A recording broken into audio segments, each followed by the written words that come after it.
So hello everyone and welcome back to the Deercast. You're joining us again at the Stalking show and we're very kindly joined by Hugh, who is the chairman of the British Deer Society.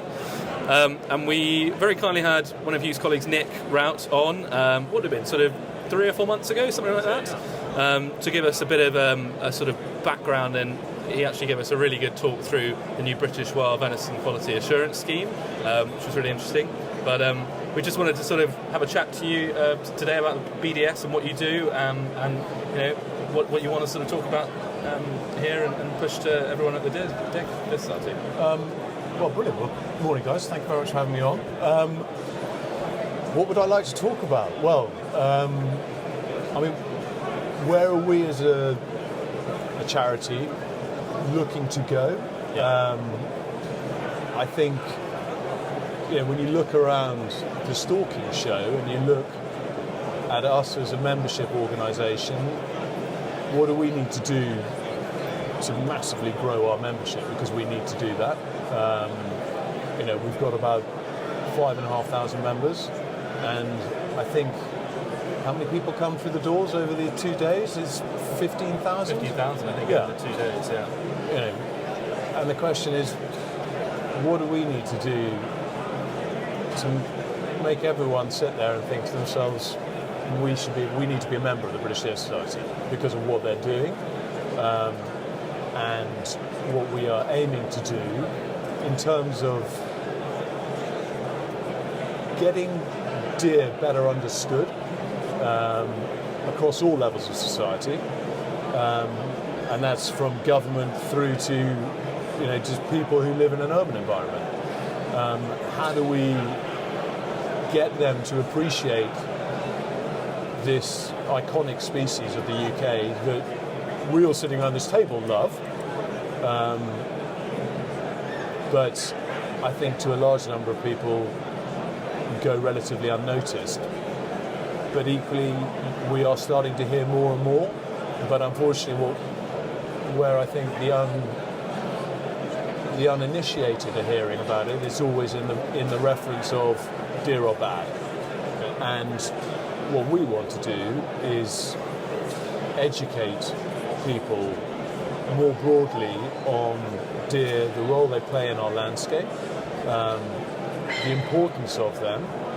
And I think this is the great sort of juxtaposition that we have to try and manage, is getting people to understand that whilst we all love deer, we also absolutely have to manage them, because as we know, there are no apex predators in this country, and despite what certain very vociferous sections shout from the sidelines about reintroducing wolves and lynx, I think the reality of that is probably, well, certainly with wolves, is a very dim, distant, if unrealistic prospect.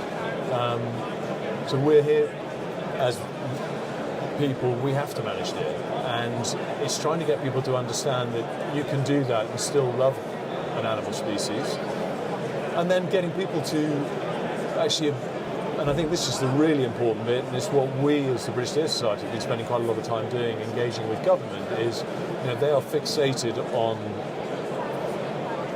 well, this number that they've pulled out of thin air of there's 2 million deer in the UK. Are there? I mean, does anyone really know how many deer there are in the UK? And I don't think anyone does. And I think for us as a British Deer Society, what can we do? Well, we can start bringing really good science into play, and also embracing technology to try and build up a much more accurate picture of deer on the ground, because I think, as any of us know who manage deer, if you're going to manage deer properly, the starting point is, well, what is the carrying capacity on the land, and what do I have? And we all have our own ways of doing that. But you know, we want to build a landscape-wide picture of what is the true number of deer.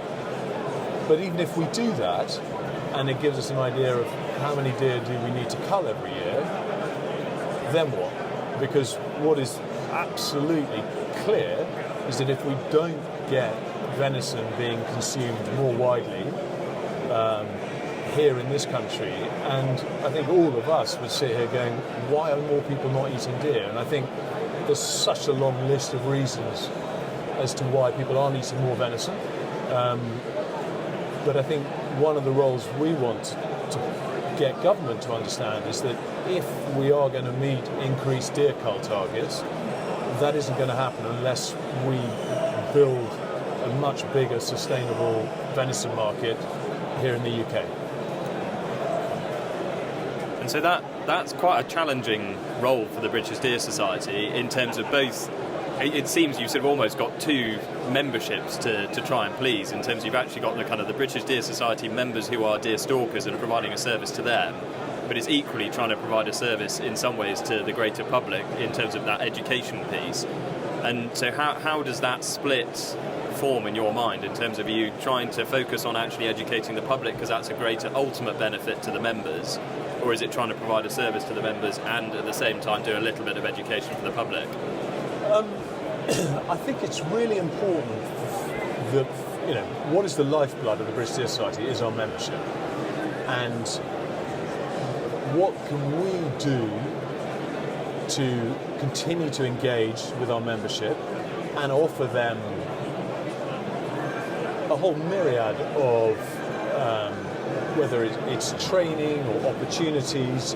That's what we've got to be able to do for our members, and that is something that we are working very closely on. And it's, I think the challenge for us is twofold with our membership, is getting members to understand, Rome wasn't built in a day, and the British Deer Society has changed immeasurably in the last 5 years. We've never had a CEO before, and it was one of the things that when I became chairman nearly 4 years ago now, I think it is, I insisted that we needed a CEO, because actually, it's been a fantastic organisation, but people needed, it's very easy to talk, but action is what really matters. And what are people seeing us do? And so it's getting people to understand that we are making real changes. And I think our latest 6-year strategy that's just been announced, the Together for Deer, is going to be, and it's a hugely ambitious project, but it is going to be the bedrock of how we really build out to offer more to our members through the branches. But it's got to be sort of centralised, and I don't use that in the worst sense of bureaucracy, but it's about bringing out training opportunities that we can push out through all the branches. And so we need the branches to be engaged, and we need to bring in new members with new ideas. We need a more diverse membership, and I use that in the best possible sense of the word, in terms of, we've got hugely experienced members, but we've also got younger, hugely enthusiastic members. And when you look at how everything has changed in the world over the last 20 years, whether it's technology, all of those things, that's where the younger members can come in. I mean, look what we're doing here now. The idea of doing a podcast, even 5 years ago was sort of, really? And this is fantastic that we're doing this, and I think so we need to bring in younger members, and younger members have got to sit here and think to themselves, well, prospective members, when you look around this room, I've got to sit there and think, why do I want to join the British Deer Society? Well, it's because we're going to offer you opportunities that will, give you training opportunities, and I think was very clear that, to have the opportunity to go out and manage deer, you can't now just turn up as a willing amateur. You can be a willing amateur, but people want to see training. So we've got to offer all sorts of training opportunities, and really high quality training opportunities across some myriad of skills. And I think when we do that, people will start to see, okay, well, I can see why, personally this suits me joining the British Deer Society, but then secondly, what are we doing on a sort of more public, outward-facing level to the sort of beyond the sort of deer stalking community, and that's going to be with how do we engage with government and all the way down in terms of how they want to see deer populations going, and how getting them to understand that, well, if you're going to do that and succeed in your ambitions, you need to engage with us because we represent, along with other organisations, the vast majority of people who will be doing the deer management in this country. But then educating the non-deer stalking public about deer, and I think that is going to come down to getting into schools, which is ambitious. But why can't we do that? Yeah. I mean, it's interesting because our culture in England, the UK, whatever, doesn't really. It isn't the same as in sort of Germany and a lot of other parts of Europe, in the sense of, children at a very young age in Germany are integrated into hunting, and it's part of their cultural landscape. And there's no reason that we can't, bring that more into the UK. And it's sort of like you say, that the younger you can introduce people to the idea that we need to manage these animals in order to better their population, better everything about the entire ecosystem. The more acceptable that idea will be to them, and the more acceptable the idea will be of eating venison to them. So, but it's quite a challenge to convince the schools that it's a good idea to kind of, I think it is, but I think the natural environment is becoming much more part of the syllabus now. Yeah. And we all know the sort of the headline environmental topics that are there, but equally, talking about jungle canopy, that's great, but that's kids in school they can't see and feel and touch that. What kids at schools can do is get out into our local woodlands, and I think that's where our opportunity lies, is to help them understand where the part that deer play in the landscape, both good and I use this inverted commas, bad, but that actually we've got this amazing resource.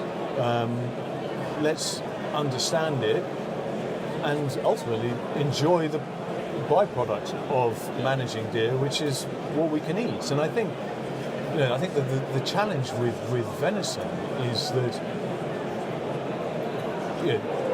it's still, I think, we as the producers, we know the hours that go into producing a high quality carcass, and we all know that we're not getting paid, the right sum for that. But equally, then when we walk into the butchers and we see a loin of venison being sold for, well, whatever number it is, but it always seems to be on a level with beef. And I just can't help but wonder, and there's obviously food regs tied up in this, but they're not insurmountable. Why can we not get villages understanding, okay, there's something we're trying to do in my local area, in our farm cluster, is to have it's a communal deer larder where if you've done the training, which we will be putting on, you will get paid a better price for your venison than you would do selling it to a game dealer. And then what we want to do is build out that local market where equally locals can either come and learn, or we'll give them a butchery course, and they can buy a whole carcass skinned, and they can take it home and butcher it themselves and share it with their neighbours, so it brings the price down. Or if they can just come up and buy it, and it will have been processed and packaged nicely, but sold at an affordable price where everyone, I think, is getting rewarded fairly.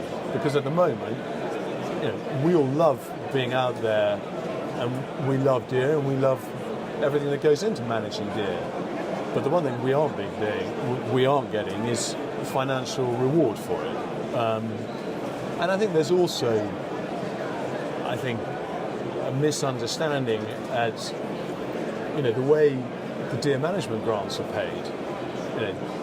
And I was talking to one deer manager on an estate where they get tens of thousands of pounds in deer management grants. But what does the deer manager see from that? He's like, maybe 3 or 4 new high seats a year. And it's like, well, hang on, that shouldn't be going in. That's not forestry profit. That's there to help you manage the deer. And so it's trying to get the estates to look longer term about investing in all the infrastructure that should be there to produce really high quality venison, and then being able to sell that high quality venison locally, to see that actually that's an investment that we should be taking that deer management garden and using it for what it's there for, because longer term, our woodland will be better, and actually looking beyond each year's profits to, 20, 30 years time, we're going to have a much better tree crop, or just every year better arable crops than we would have if we weren't putting this money into managing the deer properly. Absolutely. And so it sounds as though you've got a hell of a road and a task ahead of you in terms of things to achieve. And so if there was a plea to the people that were listening to this in terms of how they could help sort of achieve that, what would that be? My plea would be, join the British Deer Society, because we're trying to make a change, and the more voices we have within the British Deer Society, from branch level upwards, feeding into what we're trying to do, the more you can be heard. Because it's very, I get it, when you're, in your 20s and 30s and 40s, you've got day jobs, you've got young children, you're trying to get out, if you love managing, being out on the ground managing deer, you're trying to find time to do that, if it's not your full-time day job. So you kind of sit there and think, I haven't got time. But I think if you want to make a change and you see where we are now in this country with the direction of travel, and you want to bring more people into understanding deer management, join the British Deer Society, because we want you to join. We want more members. We want younger members, and we want you to see that if you are part of us, you can make a change, and a really positive change. Please join us. And a sort of question from me on the sort of politics side, you obviously have a sort of an arm that goes and speaks to policymakers. Appreciate the current government are probably a bit distracted, but how engaged are politicians in deer management? We've obviously seen quite a few consultations coming out recently with some sensible, some not so sensible ideas coming through. How kind of amenable are they to your suggestions and sort of advice?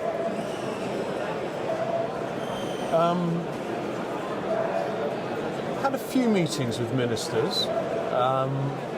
They seem to change quite a lot. Yeah. I think DEFRA have had a new Secretary of State every single year for the past 15 years. Yeah. So I'm trying to sort of use my words judiciously here. I think my plea is that we all want the same outcome. Yeah. But to do that, you've got to engage with all the organisations that are going to represent. When we look at the sort of singular aim of, we have certain deer species in certain parts of the UK that the density numbers are too high. And so, it's first of all getting away from that, we've just got too many deer. That's not the case. But it's you need to engage with the people who are going to be managing the deer, because we're the ones on the ground who are going to be doing it. And so we've got great ideas, and most importantly, we want to work with you, government, civil servants, who are ultimately feeding into what governments are going to do. And so, get us all around the table to do this. I know that consultations have to consult everyone, but I think for something as important as this, we want to make this work. We're not. I think the days of deer stalkers all being insular, that's still the reputation I think deer stalkers have, of looking at their patch inwards and not outwards looking. But I think, as more younger people coming through doing it, difficult though it is for them to get the opportunity to do it, I think the idea of collaboration is starting to get more accepted, because I think we all understand that's what we need to do. And so it's getting a government also that will spend a bit of money on it, because they're going to have to. But actually, when we say spend a bit of money every year to save vast sums of money in the future, it's not an understatement, because we all know that every year that we aren't culling enough deer, it's just pushing the problem ever greater further down the line. So the sooner we get on top of this, the better. But at the moment, I'm not seeing those signs. There's talk, but the enabling it to happen isn't going to happen, because coming back to that, none of us are going to shoot deer if we can't move the carcasses on in an appropriate way. And we certainly don't want to go down the route of leaving them lying on the forest floor. That's just reprehensible to all of us. I can't. We all know the challenges with muntjac. Take that as an example. Game dealers don't really want them. So how are we going to cull enough muntjac? And I think that's where the government needs to be a little bit more open-minded and looking at solutions which we've put before them, whether it's engaging with the likes of the Countryside Food Trust and government buying carcasses of people, and it being going back into the Countryside Food Trust. So they're essentially buying venison to push into local food banks. What a great solution that could be. We all want to make that happen, but it needs government impetus behind it, and they need to really understand the minutiae of the challenges we face, rather than sitting there at the top and saying, right, well, we need to go and shoot more deer, we need to cull more deer, let's go and cull more deer, because it's just not going to happen. But if we get the right building blocks in place, it will happen. Yeah. But we need to do it quickly. Are you up for a couple of controversial questions? Ask me them and I'll come back to you. I'll ask you both at the same time. They're slightly unrelated, and then that way you can dodge the one that you don't want to ask. The first one is if you sat down with a lot of people probably here at the show and said, look, you need to join the British Deer Society, they go, well, I'm already a member of BASC. Why should I bother being a member of two organisations? So that's probably controversial question number one for you. And the controversial question number two is do the British Deer Society have a position on lead shot as part of that sort of supply chain question and getting venison out there to the public? So I will address your first question. Not to say I'm not going to address your second question, but I'll address. It's very good of you. I'll address your first question first. So, we are particularly in a time where with cost of living crisis. Why should you be a member of BASC, NGO, British Deer Society, all of these great, wonderful organisations? I think what I would say why you should be a member of the British Deer Society is, we are exclusively focused on deer. And I think the bit that sometimes gets lost is that we are a deer welfare charity. We're not a shooting organisation. And our role is to ensure the welfare of deer in this country, but also obviously educating and training people to manage deer. We'd never shy away from that. That needs to happen, clearly. So if you are genuinely interested, passionate about deer, and seeing them loved in our landscape, you should join the British Deer Society, because we're bringing the science into play. We are talking to government. We do talk to government. We are playing a role there, and I'm sure the other organisations do too, about lots of things. But we are here only focused on deer and their welfare, and I think that is the critical difference that we have to these other organisations. I mean, I would obviously also say that we provide, I think, the highest quality training. Yeah. I'm sure there's lots of others out there who also provide very good training, but we have, I think we have very high quality training, as I'm sure, I hope Nick told you all about. But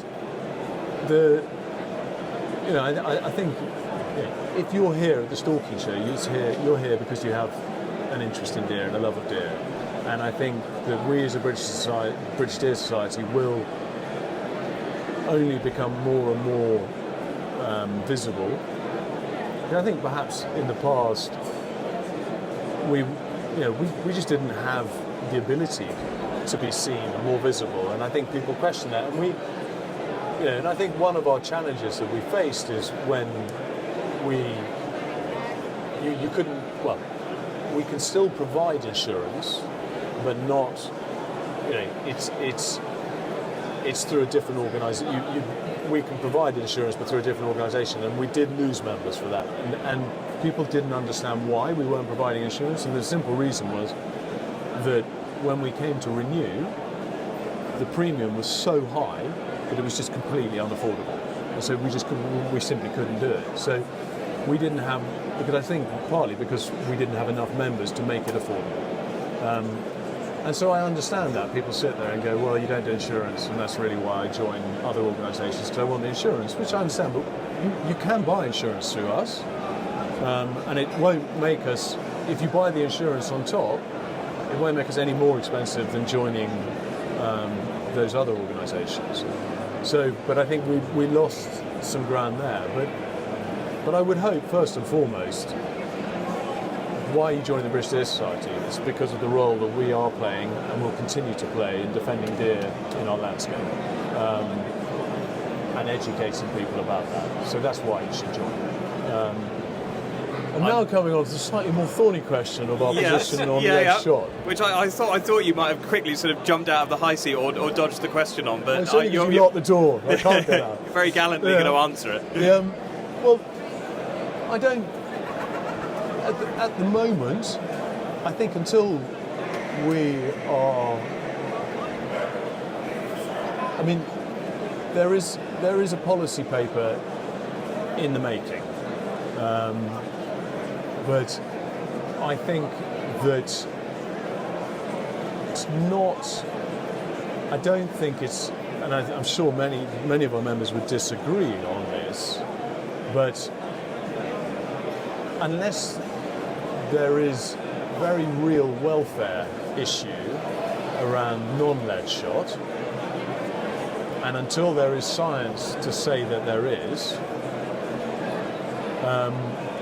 I think that it's not really our place to have a position one way or the other. But I think if there was overwhelming scientific evidence that actually using non-lead shot had welfare issues, then I think we would have a position, and it would obviously not be in favour. But at the moment, you hear lots of anecdotal stories, but where's the evidence? And I'm sure that there will be scientific studies taken out in the fullness of time. Maybe there already have been. Science is not one of my fortes. We've got some very bright people who do the science bit, and so I think at the moment, and until there is a ban on lead shot, I think it's got to be driven by what the market is saying. And I think equally what we are seeing, and it's quite interesting, I was talking to a company that do wild meats, and they do a lot, and they were saying they've got an increasing number of vegetarians who want to eat venison. But I was quite surprised by, she said, the one thing she said they do all ask, is it lead-free? Which I was and I was really surprised by that. So people are asking the question. And I think we have to sit here and accept that whatever we may personally feel, if ultimately our ambition is to build a healthy, flourishing venison market, and part of that process is we've got to use lead-free shot, then I think that's what we've got to do. And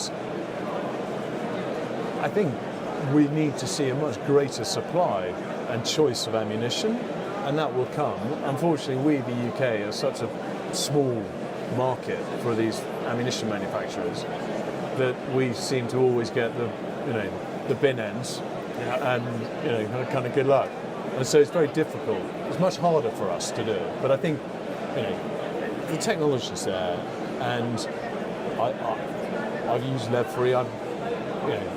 Yes, it's different, but I've not had a problem with it. So I don't know what your experience is. We're both lead-free as well, and I think, again, touch wood, neither of us have had a problem with it, and probably transitioned maybe two maybe more years ago, and this season culled between us probably over a 200 fallow deer with it, and no issues. Yeah. More meat damage, but that is the reality of the physics of the change. But it's worth it, as you say, to be able to improve the food chain and remove toxins from meat. And we've done some testing with ballistics gel with copper versus lead, and the amount of lead pollution in a piece of ballistics gel from a lead shot was actually quite shocking to us.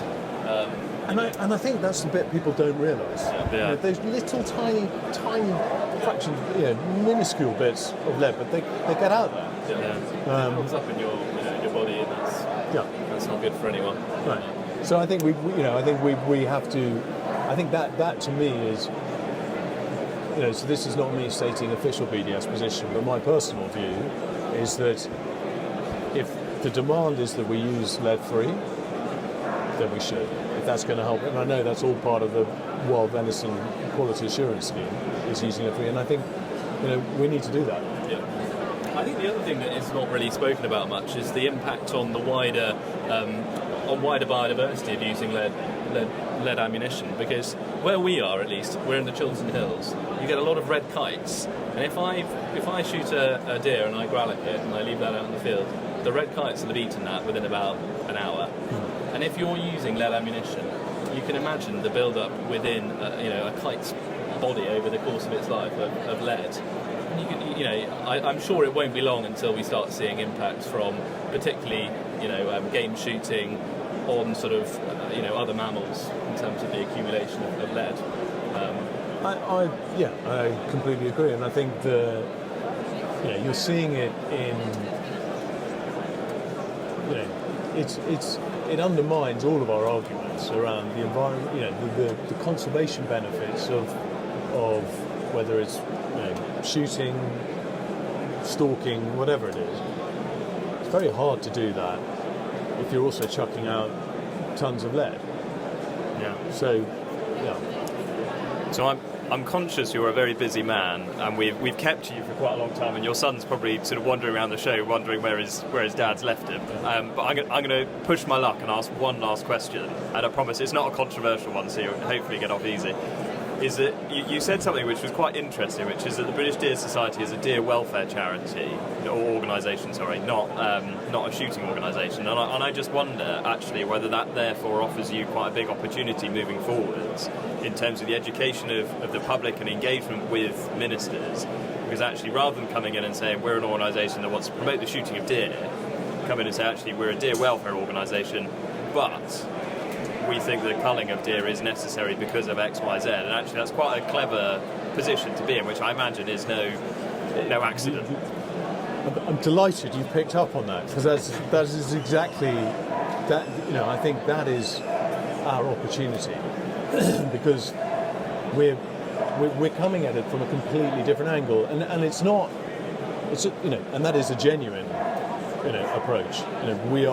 It's all about deer welfare. Everything we have to look at has to be through the prism of the welfare of deer, and I think that whenever government gets involved in anything that involves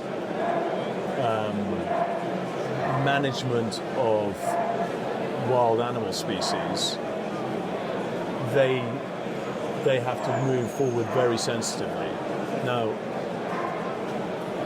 we have that opportunity to sit there and say, well, actually, from our perspective, actually this is the right approach, or no, that's the wrong approach. And it is going to, at times, bring us into potential conflict with other sporting organisations, but they have to understand, yes, a vast majority of our members are people who go out and manage deer,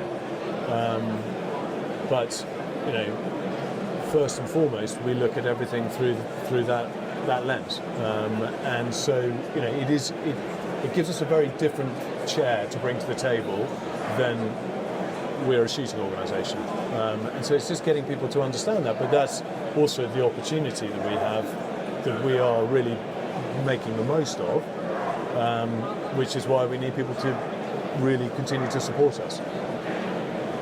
Thank you very much, Hugh. As I said, very conscious how long we've kept you, and you've given us a really valuable insight both into your role, the organisation that is the British Deer Society, and it sounds as though you've got a busy time ahead.